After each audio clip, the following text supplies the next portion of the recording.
ठंड में गरीब माँ के घर आई अमीर बेटियां। मेरी दोनों बेटियां आती होंगी, उनके आने से पहले मैं उनके खाने के लिए कुछ बना देती हूँ।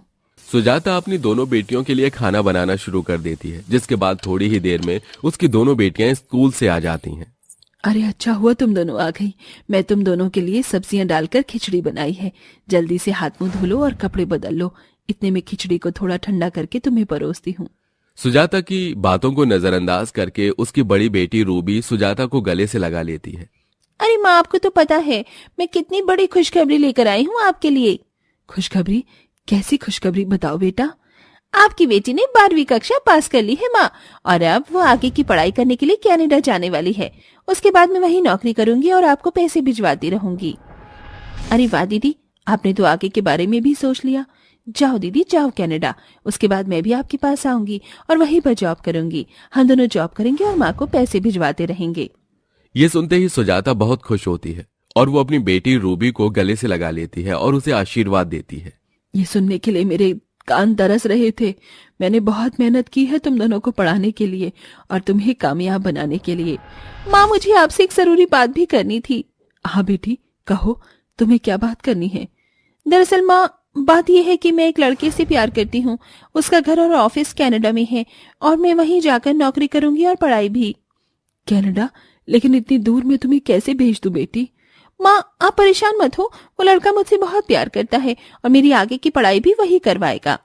रूबी के कहने पर सुजाता अनुराग से मिलती है। अनुराग अमीर था, जिसके चलते वो अपनी बेटी की शादी अनुराग से कर देती है। परेशान मत हो माँ, मैं वहाँ नौकरी करूंगी और आपको पैसे भिजवाती रहूंगी ताकि छोटी की पढ़ाई में कोई परेशानी ना आए। कोई बात नहीं बेटी, अब शादी के बाद जब तुम नौकरी करोगी तो तुम्हें अपने ससुराल को देखना है, वही तुम्हारे लिए जरूरी है। मैं यहाँ तुम्हारी छोटी बहन की पढ़ाई खुद पूरी करवा दूंगी। सुजाता ऐसा कहकर अपनी बेटी को विदा कर देती है, जिसके बाद वो फिर से दिन रात मेहनत करती है और काम करके वो अपनी छोटी बेटी को पढ़ाती है। देखते ही देखते 2 साल और बीत जाते हैं, जिसके चलते किमी 10 से 12वीं क्लास को पास कर लेती है। आखिरकार तुमने भी अपनी 12वीं कक्षा पास कर ही ली। अम्मा, अब देखना हमारी सारी परेशानियां खत्म हो जाएंगी। ऐसे गरीबों की तरह जीना नहीं पड़ेगा। मैं शहर जाकर नौकरी करूंगी। हाँ बेटी, अब एक तू ही तो मेरी आखिरी उम्मीद है। तेरी बहन की शादी हो गई, वो भी अपनी जिंदगी में सेटल हो गई, लेकिन ये बुरे दिन हमारे तू ही खत्म करेगी। माँ, परेशान मत हो, सब ठीक हो जाएगा। 12वीं कक्षा पास करने के कुछ ही दिनों बाद किमी भी शहर चली जाती है, जहां वो जॉब करती है। वहां उसके अमीर दोस्त बन जाते हैं और वो उनकी तरह बनने के लिए अपनी सारी तनख्वाह अपने ऊपर ही उड़ाने लगती है। ओह माय गॉड, मैं बहुत ज्यादा थक गई हूँ। कल मैंने बहुत सारी शॉपिंग की। ये देखो, गुच्ची का पर्स लेकर आई हूँ और जिमी चू की सैंडल मैंने पहनी है। वैसे मुझे इसके अंदर कोई खासियत तो नजर नहीं आई। तुमने फिर इतने पैसे इसके ऊपर क्यों लगाए हैं? तुम जैसे गरीबों को क्या पता कि ब्रांड का मतलब क्या होता है। तुम्हें तो वो बाजारों की 100-200 रुपए वाले कपड़े ही पसंद आते हैं, या फिर तुम जैसे गरीब लोग सिरोजनी के कपड़े पहनकर खुश हो जाते हो। किमी ये सुनकर चुप हो जाती है। उसे ये बात एकदम से चुभ जाती है और उसी दिन अचानक उसके अकाउंट में उसकी सैलरी आ जाती है। इन लोगों ने मुझे समझ क्या रखा है। इस शनाया की बच्ची को तो मैं बताऊंगी कि असली में ब्रांड कैसे पहना जाता है। किमी अपनी सारी तनख्वाह ब्रांडेड कपड़े खरीदने में ही खर्च कर देती है। उसके ब्रांडेड कपड़ों की वजह से उसके पास उसके खर्चे के लिए भी पैसे नहीं बच पाते। कल दिखाती हूँ उस शनाया की बच्ची को कि मैं कितने अच्छे और ब्रांडेड कपड़े लेकर आई हूँ। किमी अगले दिन ही अपने ब्रांडेड कपड़े पहनकर अपने ऑफिस में पहुंच जाती है, जहां सभी लोग उसके कपड़े देखकर हैरान रह जाते हैं। उसके ब्रांडेड कपड़े देखकर ऑफिस के सभी लोग उसी से बातें करने लगते हैं। वो सभी शनाया को नजरअंदाज कर देते हैं। इस प्रकार अब किमी के अमीर दोस्त बन जाते हैं, तो वहीं उसकी बड़ी बहन रूबी शादी के बाद बड़ी बड़ी ट्रिप पर जाने लगती है। देखो ना अनुराग, पिछली बार हम लोग लद्दाख गए थे और इस बार मुझे तुम्हारे साथ मनाली जाना है। बहुत ठंड है वहां पर, बर्फ गिर रही होगी। तो तुम्हें स्नोफॉल देखना है? कोई बात नहीं, मैं आज ही मनाली की ट्रिप का प्लान कर देता हूँ, फिर तुम आराम से स्नोफॉल देख लेना और बर्फ के गोले भी खाना। बहुत मजा आता है। अनुराग ऐसा कहने के बाद मनाली के ट्रिप को प्लान कर लेता है। इसी के चलते दोनों बहनें अपनी जिंदगी अपने तरीके से जी रही थी। उन्हें अपनी माँ के बारे में जरा भी ख्याल नहीं आता। उनकी बेचारी माँ ठंड में कपकपाते हुए फूलों की माला बेचकर अपना गुजारा कर रही होती है, लेकिन गांव में बर्फ गिरने की वजह से वो ये भी नहीं कर पाती। ऊपर से उसकी टूटी फूटी झोपड़ी जो घास फूस की बनी हुई थी, उसके अंदर ठंडी ठंडी हवाएं आती हैं और बर्फ भी गिरने लगती है। हे भगवान, कितनी ठंड है, ठंडी ठंडी हवाएं चल रही हैं। काश कि मेरी बेटियां वापस आ जाएं, पता नहीं कब आएंगी। उन्होंने तो एक बार जाने के बाद पलटकर देखा ही नहीं अपनी माँ को। इससे अच्छा तो भगवान तू मुझे बेटा ही दे देता, कम से कम बेटा मेरे पास तो रहता। क्या पता मेरा बेटा ही मेरी देखरेख अच्छे से कर लेता। सुजाता के होठ भी सुन्न पड़ जाते हैं और हाथ पैर ठंड के मारे बर्फ की तरह जम जाते हैं। वो आंगन में लकड़ियां लेने के लिए जाती है, लेकिन वहीं बेहोश हो जाती है। गांव के लोग उसे इस हालत में देखकर उसे घर के अंदर लेकर आते हैं, जहां डॉक्टर उसका चेकअप करते हैं। इन्होंने अपने जीने की उम्मीद छोड़ दी है, पता नहीं कब इन्हें क्या हो जाए। अगर इनकी आखिरी कोई ख्वाहिश है तो आप लोग हो सके तो पूरा कर दीजिए, ताकि मरने के बाद इनकी आत्मा को शांति मिले। गांव के सभी लोग डॉक्टर की यह बात सुनकर हैरान रह जाते हैं। डॉक्टर चेकअप करने के बाद वहां से चले जाते हैं, जिसके बाद गांव की औरतें एक दूसरे से बात करती हुई कहती हैं, बेचारी की आखिरी इच्छा और क्या ही हो सकती है। अपनी बेटियों को देख ले, यही इसकी आखिरी इच्छा होगी। गांव वालों, मैं तुम सभी के आगे हाथ जोड़ती हूँ, इस बेचारी की आखिरी इच्छा को पूरा करो, वरना ये ऐसे ही अधूरी इच्छाओं को लेकर भगवान को प्यारी हो जाएगी। ललिता के कहने पर गांव के सभी लोग सुजाता की बेटियों का पता निकालकर उन्हें उनकी मां की हालत के बारे में बताते हैं, जिसके बाद दोनों बेटियां शहर से और कनाडा से अपनी मां से मिलने गांव में आती हैं। जब वो दोनों अपनी मां की इतनी बुरी हालत देखती हैं तो उनके पैरों तले जमीन खिसक जाती है। दोनों बेटियां अपनी मां के सिराने बैठती हैं और कहती हैं, माँ, ये क्या हो गया आपको? माँ, आपने हमें एक बार भी अपने बारे में बताना जरूरी नहीं समझा? सुजाता अपनी बेटियों को देखकर कहती है, मेरी बेटियों, तुम दोनों यहाँ आ गई। मुझे तुम्हारा ही इंतजार था। तुम्हारी शक्ल देखने के लिए मेरी आंखें तरस रही थी। आओ जरा तुम्हारे सर को सीने से तो लगा लूं। बिस्तर पर लेटे हुए ही सुजाता अपनी दोनों बेटियों को अपने सीने से लगा लेती है, जिसके बाद वो उन्हें बहुत प्यार करती है। अपनी माँ का यह प्यार देखकर उन दोनों को अपनी गलती का पछतावा होता है। आपने हमारे लिए इतना संघर्ष किया, हमें पढ़ाया लिखाया, लेकिन अपने लिए कभी एक स्वेटर तक नहीं खरीदा और हमारी पढ़ाई में सारा पैसा लगा दिया। हमें कभी किसी चीज की कमी नहीं होने दी। हमें फर्श से अर्श तक पहुंचाया और हमने आपके लिए कभी कुछ नहीं किया। हाँ दीदी, बिल्कुल सही कह रही हैं आप। आपने अपने बारे में तो कभी सोचा ही नहीं, और हम इतनी बड़ी बेवकूफ बेटियां हैं जो अपना फायदा होते ही आपको छोड़कर यहाँ से चली गई। काश हमने आपके बारे में थोड़ा भी सोच लिया होता तो आज आपकी ये हालत न होती। मेरी प्यारी बेटियों, अपने आप को दोष मत दो। तुम तो मेरी फूल जैसी बेटियां हो।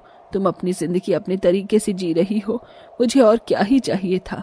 तुम दोनों कामयाब हो गई हो, बस इसी बात की मुझे बहुत खुशी है। अपने जीवन में इसी प्रकार हंसी खुशी रहना। सुजाता इतना कहते ही उसी समय अपने प्राण छोड़ देती है, जिसके बाद वो भगवान को प्यारी हो जाती है। किमी और रूबी दोनों फूट फूट कर रोती रह जाती हैं, जिसके बाद वो अपनी माँ का अंतिम संस्कार करती हैं। उन्हें अपनी माँ के आखिरी वक्त पर अपनी गलतियों का एहसास हो जाता है, जिसके बाद वो वापस शहर और कनाडा जाकर अपनी जिंदगी अपने तरीके से जीने लगती हैं। माँ, रोटी बन गई तो मुझे जल्दी दे दो ना। ओए नानो, तू चुप करके बैठ जा। माँ, तुम पहले रोटी मुझे देना, बहुत भूख लगी है। दोनों बच्चे आपस में झगड़ने लगते हैं। असल में पप्पू के गरीब परिवार में आज 2 दिन बाद चूल्हा जला था।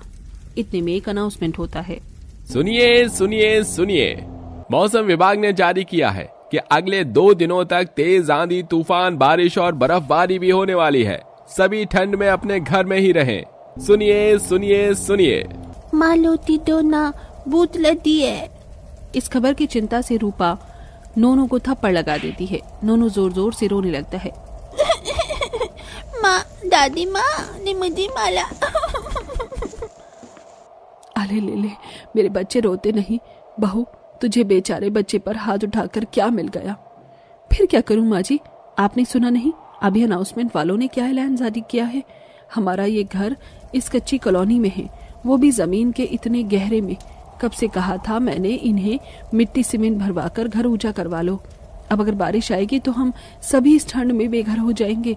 मेरे बच्चे क्या इस सर्दी में सड़क पर रहेंगे? रूपा, मैं कोशिश कर रहा हूँ। अरे खाक में गई तुम्हारी कोशिश। तुम खुद ही देख रही हो, इस ठंड में मेरे पास काम धाम नहीं है। मुझे पता है कैसे करके मैं ये 2 वक्त की रोटी कमा रहा हूँ। मैं भी चाहता हूँ कि मेरे परिवार में सिर पर एक पक्की छत हो। एक गरीब की सारी जिंदगी रोटी कमाने में ही निकल जाती है। रोटी, कपड़ा और मकान की कीमत भला किसी गरीब से अच्छा और कौन समझ सकता है। देखते देखते शाम ढल जाती है और जोर जोर से बादल गरजने लगते हैं। मूसलाधार बारिश होने की लगती है और पानी तेजी से उनके घर में घुसने लगता है। हे भगवान, ये बारिश तो रुकने का नाम ही नहीं ले रही है। घर में पानी बढ़ता ही जा रहा है। अरे ऊपर वाले, क्या तुझे हम गरीबों की हालत पर तरस नहीं आ रहा? अरे क्यों हमें बेघर करना चाहता है इस ठंड में? तभी तेज तूफान से घर का आधा हिस्सा टूटकर गिर जाता है, जिसका टुकड़ा नोनू के सर पर लग जाता है और उसके खून बहने लगता है। माँ, चोट लग गई। नोनू मेरा बच्चा। माँ रूपा, ये घर किसी भी वक्त ढह सकता है। हमें घर खाली करना होगा। जैसे ही वो सभी घर से निकलते हैं, उनका घर पूरी तरह से उनकी आंखों के सामने ही टूटकर बिखर जाता है। एक ही झटके में उस गरीब का परिवार बेघर हो जाता है। थोड़ी देर में बारिश थम जाती है और सभी ठंड में सड़क पर चल रहे थे।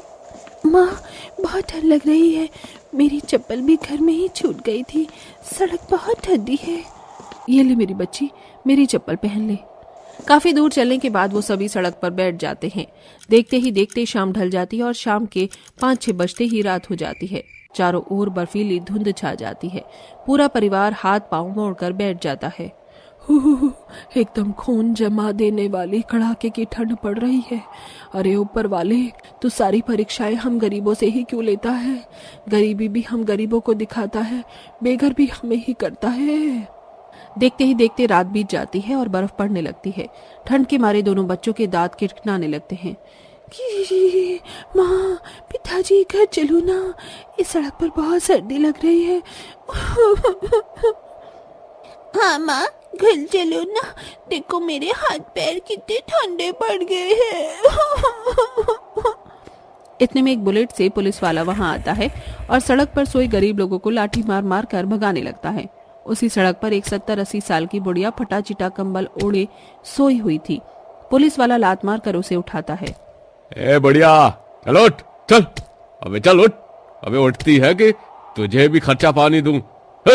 ये ले। हे ईश्वर, क्यों हूँ दरोगा बाबू? तुम्हारी लाठी क्या हम जैसे गरीब मजलूमों पर ही चलती है? बस कभी जाकर अमीरों का गिरेबान क्यों नहीं पकड़ते? साली बुढ़िया तेरी तो। अरे रुक जाओ साहब, अरे क्यों बेचारी अम्मा पर अपनी ताकत का जोर आजमा रहे हो? अरे साले तू है कौन बे? इसका मसीहा? एक तो तुम गरीब लोग सड़क पर जम जाते हो, इसे क्या बाप की जागीर समझिए? चलो उठो और भागो यहाँ से।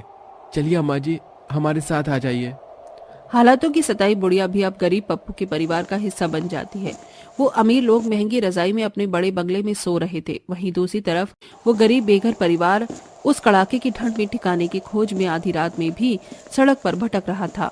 पूरी सड़क बर्फ से सफेद हो गई थी। अब ठंड 4 गुना बढ़ गई थी। सभी की हिम्मत जवाब दे रही थी। तभी गुड़िया बीच सड़क पर गिरकर बेहोश हो गई। माँ, गुड़िया दीदी। गुड़िया मेरी बच्ची, आंखें खोल। अजी देखो ना, मेरी बेटी कुछ बोलती क्यों नहीं? चुप हो जाओ रूपा, हिम्मत रखो। तभी सभी का ध्यान सड़क पार एक कूड़ेदान के खाली कंपाउंड में जाता है, जहाँ एक टूटा फूटा पाइपलाइन पड़ा था। अरे बेटा, वो देख, वहाँ एक पाइपलाइन है, चलो वहीं चलते हैं। लाओ रूपा, गुड़िया को मेरी गोद में दो। पूरा परिवार पाइपलाइन में बैठ जाता है। रूपा रो रो कर काफी देर तक गुड़िया का हाथ पैर मलती है। देख बेटी, बच्ची होश में आ गई।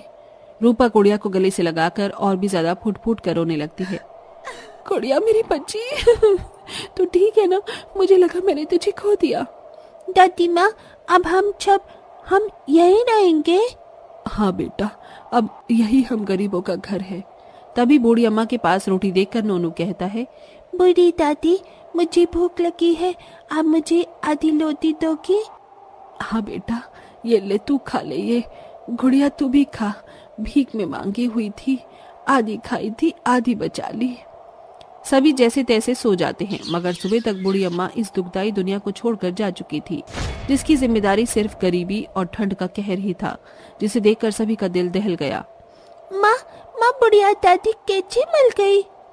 नोनू, बूढ़ी दादी को ठंड लग रही थी, उनके पास घर भी नहीं था, वो सड़क पर ठंड में सोती थी ना, इसीलिए मर गई।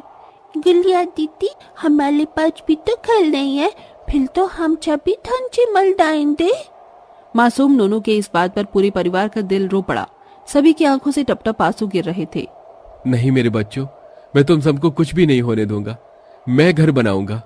माँ, रूपा, मुझे तुम दोनों का साथ चाहिए। हाँ मेरे लाल, मैं तेरे साथ खड़ी हूँ इस हालत में भी। अजी, मैं भी आपके साथ हूँ, हम अपना घर बनाएंगे। इसके बाद पप्पू, गोमती और रूपा तीनों लगकर कड़ाके की उस ठंड में कंपाउंड के कचरे के जगह की सफाई करते हैं। माँ, रूपा, आप दोनों जल्दी से घास फूस इकट्ठा करो, तब तक मैं लकड़ियां काट कर लाता हूँ। पप्पू इधर उधर से लकड़ी काट कर लाता और दोनों सास बहू घास फूस जमा करती हैं। मेरा तो बिल्कुल भी हाथ पांव नहीं चल रहा। बहू, सूरज भी मुंह नहीं दिखा रहा कि थोड़ी राहत मिलती। फिर उसी समय पर कड़ाके की ठंड में मेहनत करके झोपड़ी बनाते हैं और चारों तरफ फूस लगाते हैं, जिससे उनका घर एकदम मजबूत हो जाता है। आओ बच्चों, देखो बन गया हमारा घर। अरे वाह माँ, हमारी झोपड़ी कितनी सुंदर है। पर अगर ये भी हमारे पुराने घर की तरह टूट गई तो हम फिर से सड़क पर आ जाएंगे। नहीं गुड़िया, इस बार मैं इस घर को टूटने नहीं दूंगा। रूपा, वो तिरपाल देना। पप्पू झोपड़ी के ऊपर भी तिरपाल बांध देता है। माँ, रूपा, बच्चों देखो, बन गया हमारा घर। अब हम बेघर नहीं हुए। ऐसा बोलकर पप्पू अपने आंसू पोंछता है। फिर सभी झोपड़ी में आते हैं। माँ, दादी माँ, हम सोई सोई कहाँ करेंगे, बिस्तर तो है नहीं। अले ले ले, अभी दादी माँ अपने प्याले से राजकुमार के लिए बिस्तर बनाएगी। बहू, मुझे वो सारी फूस दे दे, मैं चटाई बना देती हूँ। फिर 2-3 घंटे लगाकर गरीब गोमती एक मोटी सी चटाई बीनती है, जिस पर पूरा परिवार सोता है। मगर जैसे दोनों बच्चे मुंह खोलकर खाना मांगना चाहते हैं। मैं जानता हूँ मेरे बच्चों, तुम दोनों को भूख लगी है ना। मैं कैसे भी करके कल तुम्हारे लिए खाना लाऊंगा। ठीक है पिताजी, हम एक दिन और भूखे हो जाएंगे। अगले दिन भगवान का नाम लेकर पप्पू काम ढूंढने निकलता है, जहां उसे मजदूरी का काम मिल जाता है, जिससे वो राशन पानी खरीद कर लाता है और सभी कई दिन बाद रोटी खाते हैं। थोड़े दिन बाद पप्पू अपनी माँ, बीवी, बच्चों के लिए स्वेटर और कंबल भी खरीद लेता है।